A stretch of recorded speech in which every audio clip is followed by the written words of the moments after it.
Hello, Women Taking Back Wisconsin. I'm Sarah Godlewski, your state treasurer, and I couldn't be more excited about the event that you are holding today because the road to the White House runs through Wisconsin, and it is women that will determine and send Joe Biden and Kamala Harris to be the next president and vice president, as well as great Democrats down ballot to our state house. The last, oh my gosh, over 7 months now have been incredibly challenging as we've been figuring out how do we best navigate COVID for ourselves, for our families, and for our communities.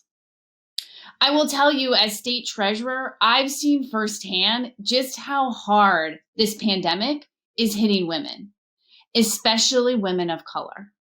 We're the caregivers, whether it is taking care of our children or our elderly parents, and we are feeling the brunt of this economic and health crisis.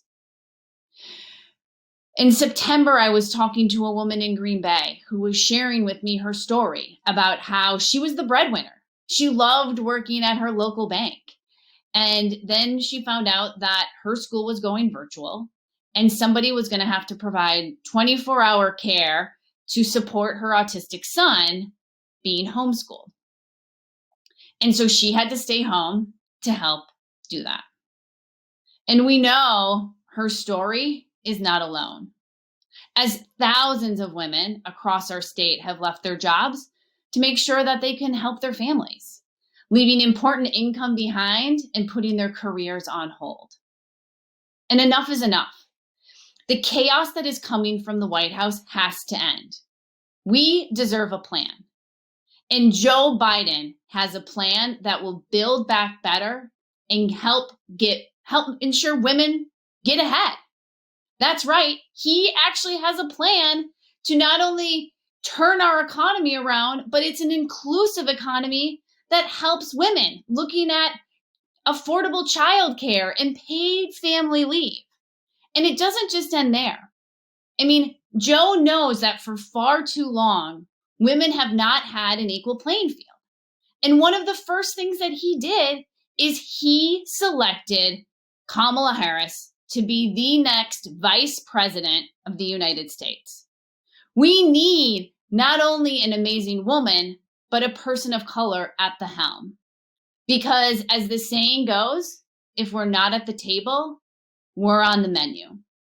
And Joe and Kamala will ensure that our voice is no longer on the menu, that our voice is at the table. And we're advocating for things like K through 12 education, healthcare, senior care, paid family leave, and ending violence against women, and upholding important court decisions like Roe. These are issues that we fight for every day. I know that there's so much at stake in these final days of the election, but when we think about where we were in 2016, it was very similar. Hillary Clinton was ahead, and it looked like Wisconsin was going to go blue. And so every phone call, every person you talk to, every single individual you register, their voice matters. We lost the election with a little more than 22,000 votes. That's about 5 votes per precinct. That's it. So don't be afraid to be that annoying friend. Use your voice, advocate for your community, and let's end the chaos coming out of the White House. Thank you for everything that you're doing, and let's make sure Wisconsin turns blue. Thanks, everyone.